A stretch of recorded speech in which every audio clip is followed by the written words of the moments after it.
What is going on, good people of YouTube? It is me, Chavez, back with another Prize Picks video for you. This one is for March 1st, 2023, Wednesday, March 1st, 2023. We have 10 games on the NBA schedule and a lot going on tomorrow. In those 10 games. I first wanted to start this video off by honestly fallen on my sword or eating crow and just say that today was probably the worst day in my prop betting history. All my unders went over, all my overs went under. Damn.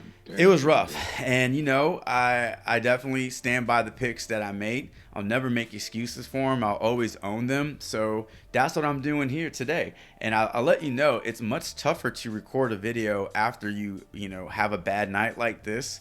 Even when the night is still going on, that your plays didn't hit. It gets really, really tough. So I'm here. I'm not ducking or dodging the situation at all. And I fully expect to hear about it in the comments. So unleash your worst. Now that I got that out the way, let's head on over to the Charlotte Hornets and Phoenix Suns, where we got some big news on both teams here. And I just want to go ahead and pull up the lineups. And actually, let's go back to Prize Picks. Currently, the board is filling out, but not all teams are represented on the board. So first game, Charlotte and Phoenix. Like I mentioned, we got Book, we got Paul, we have Ayton, no KD, and then for Charlotte, you got these three guys and Mark Williams, Gordon Hayward, and Terry Rozier, who should see a huge increase in usage for tomorrow's game. But yeah, this is what's on the board for this game. If we head on over to lineups.com and just kind of check out what Charlotte gives up. Yeah, it's a very, very red row here. So here's what's going on with these two teams. Number one, KD's making his Phoenix Suns debut, so that's definitely going to decrease the usage for guys like Josh Okogie and Torrey Craig. And I'm interested to see how this impacts DeAndre Ayton. Does he now become the fourth option on this team? Per Monty Williams, the head coach of the Phoenix Suns, they're going to ease Kevin Durant back in a lineup. He will be on a minute restriction. I don't know how many minutes he'll play, but looking at his history, when he is coming back from injury, Durant kind of just gets back out there and plays 30 minutes right off the bat. And so I think the Phoenix Suns just want to be a little careful with him. So I wouldn't be surprised to see him being treated like they treated Devin Booker, where the first two games he played, under 30 minutes. And on the other side, no LaMelo Ball. Out for the rest of the season with that fractured ankle. That sucks for everybody. Sucks for basketball fans as well. But, man, LaMelo is so fun to watch. And he's just very entertaining dude. Wish him the best, healthy recovery. But in his absence, you're going to have guys like, Terry Rozier picking up the slack, who's already seeing a huge usage rate. It's just going to go up even more. I'm also looking to a guy like Dennis Smith, who's not currently on the Prize Picks board, because in his last game, played 32 minutes. And in his last 3 games, he's averaged 29 minutes, 10 points, and on just 8 shots per game. So I fully expect to see Dennis Smith take more than 8 shots tomorrow night. And if he can be on the floor for 30-plus minutes and give us 12, 13 shots, I have some interest in him for sure, and he's definitely going to see all the time he can handle. On the Phoenix side, I like Chris Paul facing a Charlotte Hornets team that's 29th in the league in assists allowed, and then Devin Booker, who's facing a Charlotte team who's 28th in the league in points allowed. Going back to Terry Rozier real quick, like I mentioned, he sees an immediate boost without Ball on the floor. Last time these two teams played, he went for 19 points, 4 boards, 5 assists, 1 block, 1 steal, shot 7 of 21 from the field, inclusive of 4 for 9 from 3. So definitely expect him to shoot more than 21 times tomorrow, and we can look at a lot of different props for Terry Rozier. The next game I want to talk about, Chicago and Detroit. None of these players are on the board, so we'll head on over to lineups.com and check out what Chicago as a defense is allowing on the season. Little weak in boards and assists allowed, and 25th in the league in 3-pointers made. And then as far as Detroit goes, 29th in the league in total points allowed, 25th in total rebounds allowed, inclusive of defensive rebounds, 27th in field goals made, 28th in field goal percentage, and then 26th in block shots, meaning they don't block a lot of shots, meaning you can drive on them and score at the rim. So what we know right now as far as Detroit health status, Stewart and Durant have already been ruled out. I'm looking at Bagley the third. Hopefully we can get a prop on Bagley this time. And Wiseman, I think they benefit the most with those two guys out. Jaden Ivey is back in the lineup, so that adds more offense to the Detroit side. Hopefully we see a better performance from him than what we saw versus Toronto. He finished with a double-double in points and assists, but he only shot 3 of 16 from the field. Currently, Chicago ranks 25th in the league in three-pointers made, so I think we should see a better performance from Jaden Ivey, but that remains to be seen. On the Chicago side, they're facing a Detroit defense who, like I said a few minutes ago, 29th in total points allowed and 28th in total rebounds allowed. So things look really good for Nikola Vucevic. Be interested in seeing what his points and rebounds prop looks like. And then after a very, very subpar game tonight versus the Toronto Raptors, I look for LaVine to have a better night, and he's facing obviously a much softer defense than what he saw versus Toronto. So those are the two guys from the Bulls side that I'll be looking at. And really at this time, not a whole lot that I'm liking from Detroit outside of Bagley, Wiseman, and then we'll see what those Jaden Ivey props look like. All right, let's move on to Cleveland and Boston.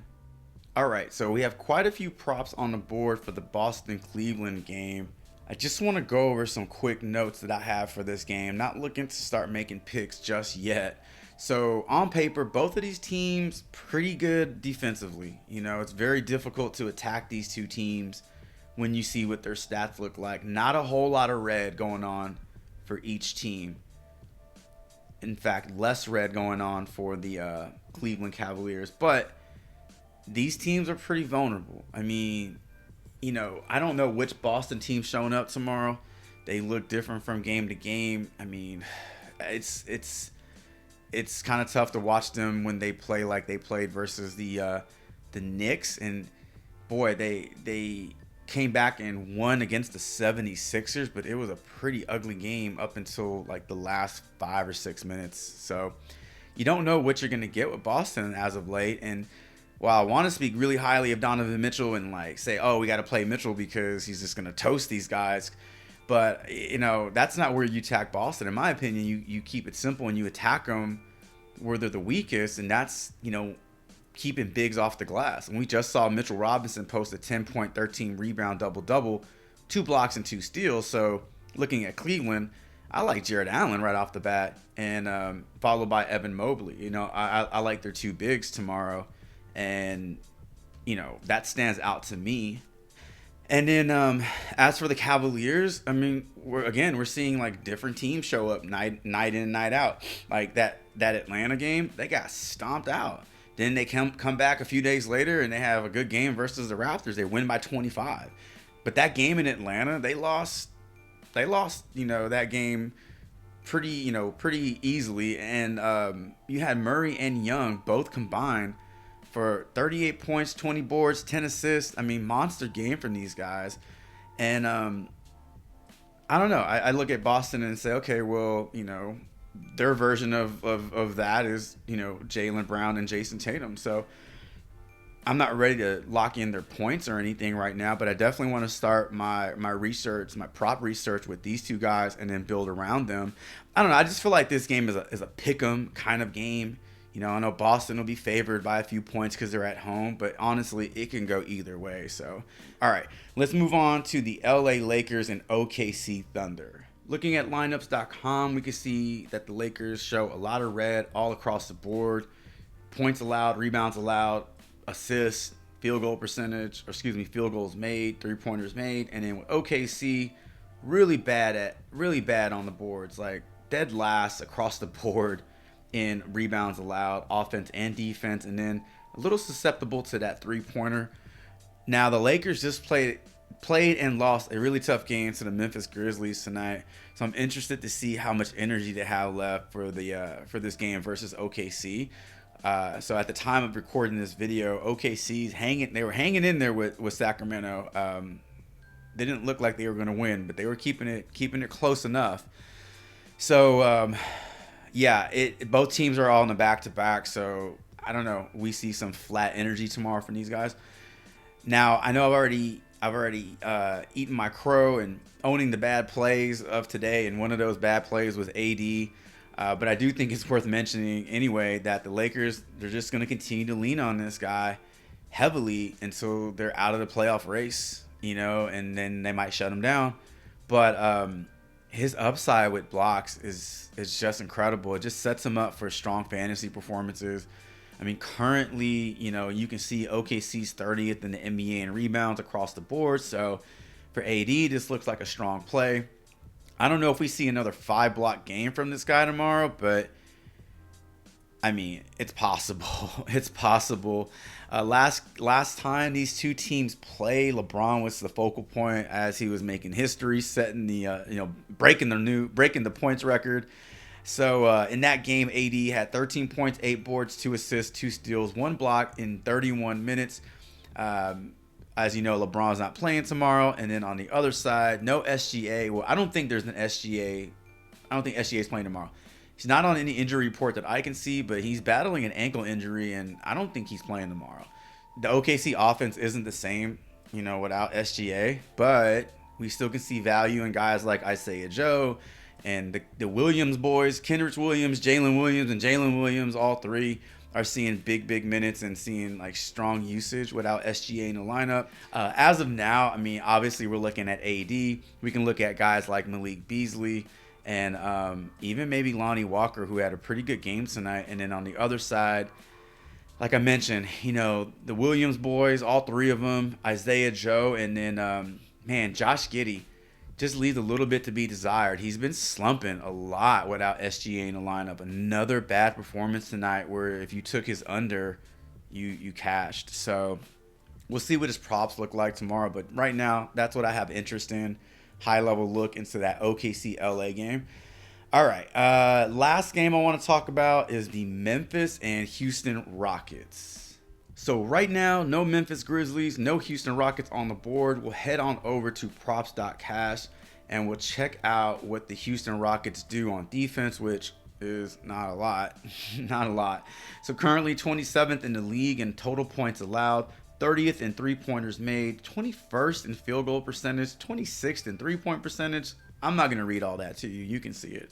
So, I mean, looking at the Memphis Grizzlies, we got to start with John Morant, who just put up a monster triple-double versus LA, and now he faces the Houston team who gives up all these points and gives up all these three-pointers made. And so, I don't know. I feel like this can be an empty-the-bench kind of game for Memphis. I kind of want to see what Xavier Tillman's props are like. Hopefully we get something on him tomorrow, along with Jaren Jackson Jr., who had a really good game tonight. And again, much like Anthony Davis, I mean, his upside is huge because of the blocks. And I don't know if you saw the game or watched it, but Jokic just put up a very, very low-key triple-double on the Rockets. Like what was it, like 15, 10, and 11? Like super low-key. Yeah, we'll see what Morant's props look like tomorrow, as well as Desmond Bane. And on the Rocket side, I mean, do we just continue to take the unders on Sengun? Another game where he just was kind of meh. I mean, we all knew that he had a tough matchup against Jokic, but as long as Prizepicks continues to roll his props out there, like over 30 PRA, over 33 PRA, I think we continue to take the under. His points did drop from 17.5 to 15.5, and I think he only scored 6 points tonight. So well under that.